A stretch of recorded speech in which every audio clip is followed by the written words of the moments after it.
my one thing is, Jordan, you had given an invitation for any of them who listen to this to be able to respond, but honestly, they don't. They won't. The thing that they will do, they will take clips out of context, break it down, and then give their spin on it. That's the best that they will do for a response. They'll never come to you and tell you, this is how we're countering your argument.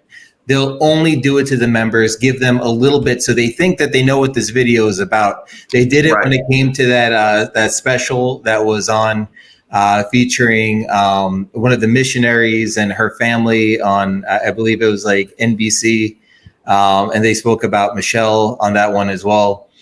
You know, they say that they're showing you the full context of the interview, but then they'll cut things out of that interview as well about who sued who. Like, there's a lot of things that they will do. They'll manipulate it and make you think that they're showing you the information about what's out there, but they'll cut it up and only show the members what they want them to see. So the members think, I don't need to watch this video. I know what it's about. And I already, like, they're built up with these arguments in their head, so they can't listen to it in full context. So, but I think that's really a dirty trick. I think that they should be able to stand up for what they believe in, come on here and have a conversation with you. I would really like to see like just a regular conversation, but they know that their doctrine is so shoddy that it wouldn't be able to stand if they did come on here. You know, they try to justify their stance. Don't give, their pearl to the pig. Don't give what's sacred to the dogs, or whatever justification they might have. But, at the end, they should, if they really actually believed what they were teaching, they would be able to come on here. But the fact is that they know that they are liars. And that's why they're not coming on here and they're not having these conversations. And, if they could put you in your place and you won't say it again, you know what I mean? But they can't, so they won't, so they don't.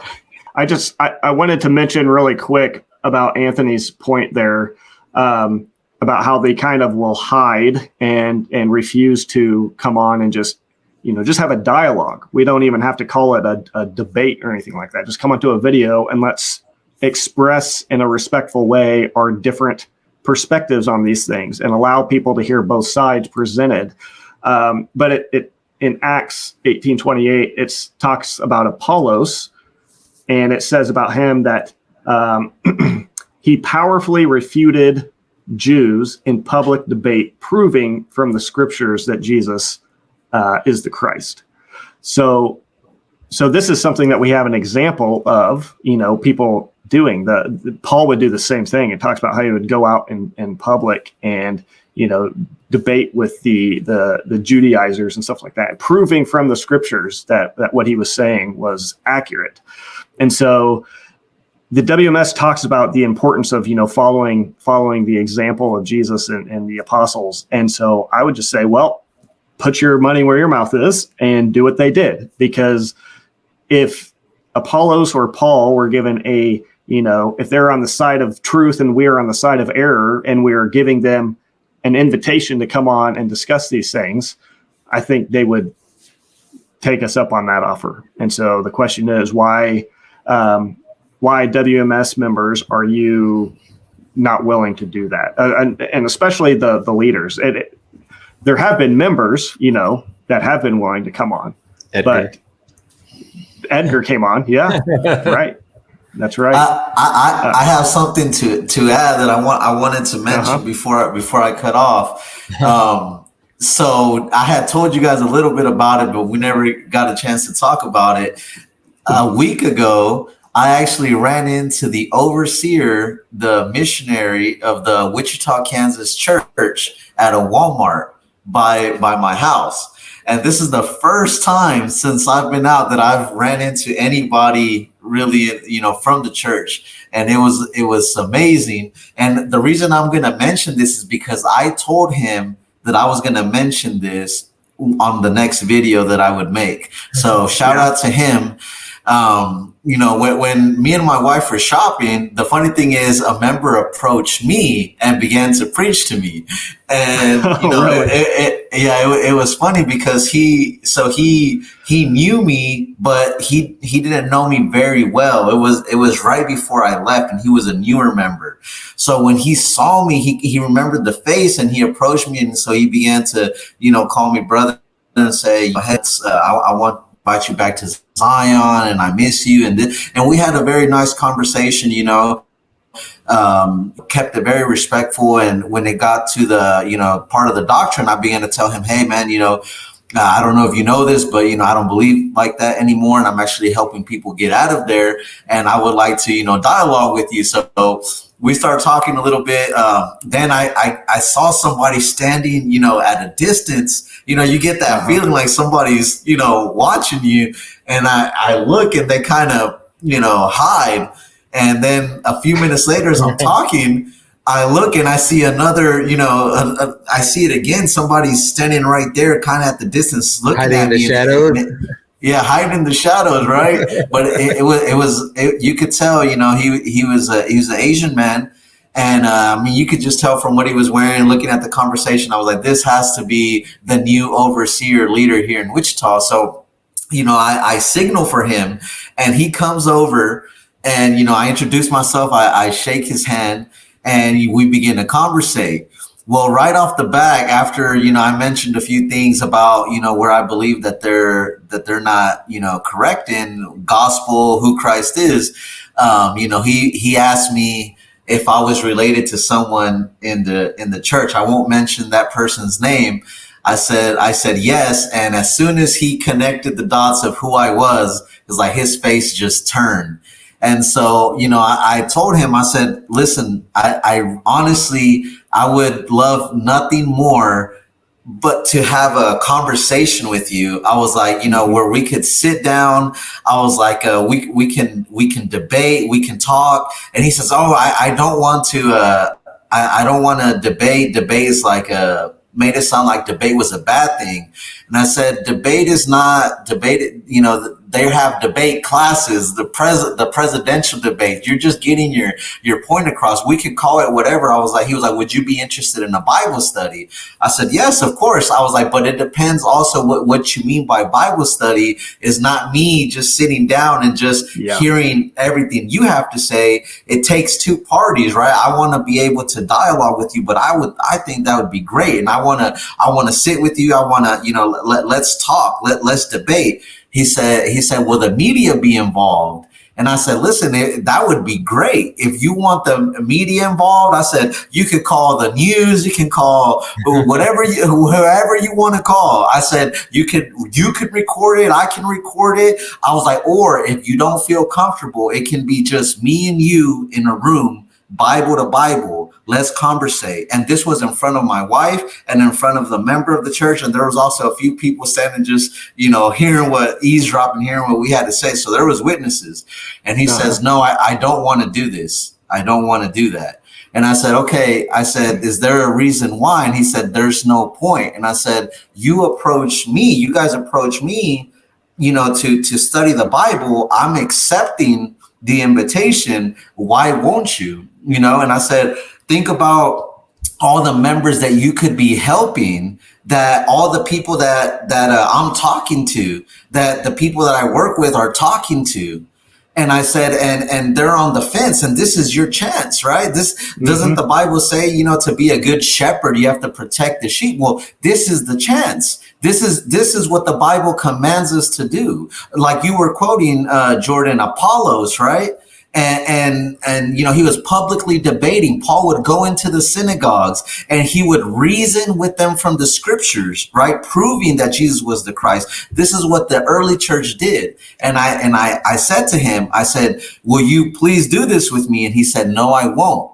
And I said, okay, if you say no, I said, I want to mention this to you. I said, when I make another video, I said, I'm going to mention that I ran into the overseer, the leader of the Wichita, Kansas church, the new missionary, and that I invited him to a public debate or to sit down in a room and to let's study the Bible. Let's find out what the truth is, right?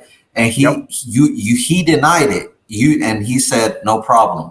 So I just wanted to mention that because of the fact that, as we hear a lot of members on the comment section, or even members that are at home watching these videos who are on the fence, and they say, well, our leaders, they're lucky our leaders, aren't on there, or, it's different if they would be in the, on video with the leader or in a room with the leader, it wouldn't be the same.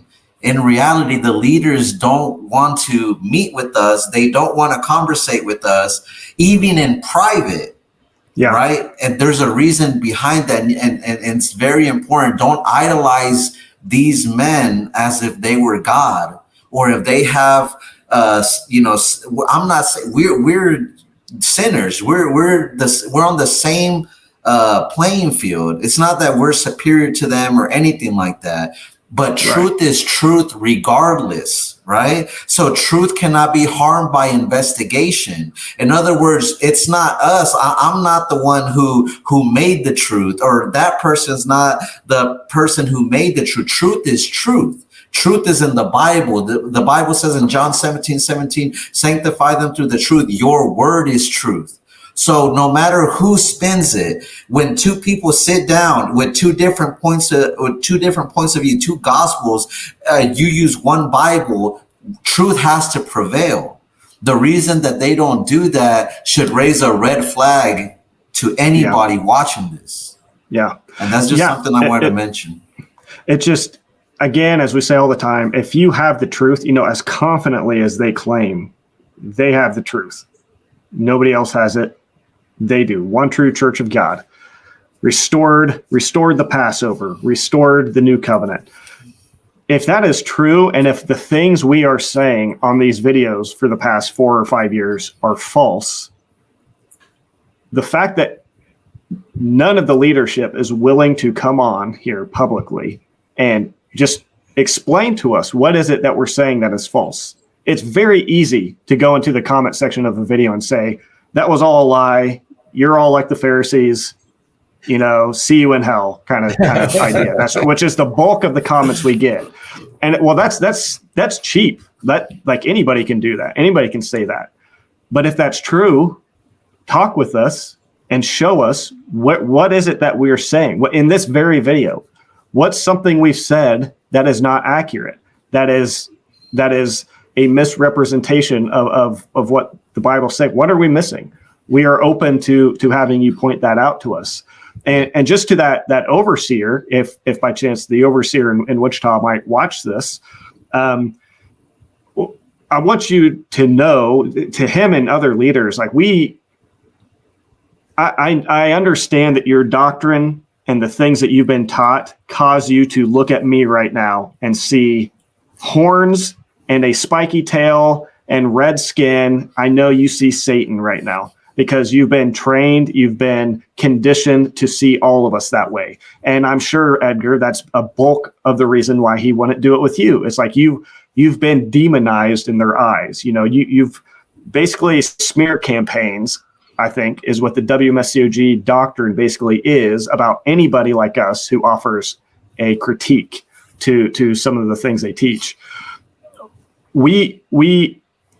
I guess I can say it. I know I can't prove this to you, the overseer and other leaders, but we're not mean guys. We don't hate you. We don't think you're stupid. We don't think we're better than you. We legitimately just want to have a dialogue, because you guys are the ones making these confident assertions that you have the truth and we don't. And we're spreading lies and we're spreading poison. If that's true, please come and show us where the poison is in what we're saying. Because if there's poison in things we're saying, we would really like to stop saying it. And we would really like somebody to point that stuff out to us. So we welcome you to come on here. We care about you. I think we all have a genuine love for you guys. We're not out to get you. We don't want to make you look stupid. We just want to have a conversation. And so the door is open. The door is open. It is unfortunate that he wasn't willing to do that with you, Edgar. And I do think that says something. That unwillingness is saying something.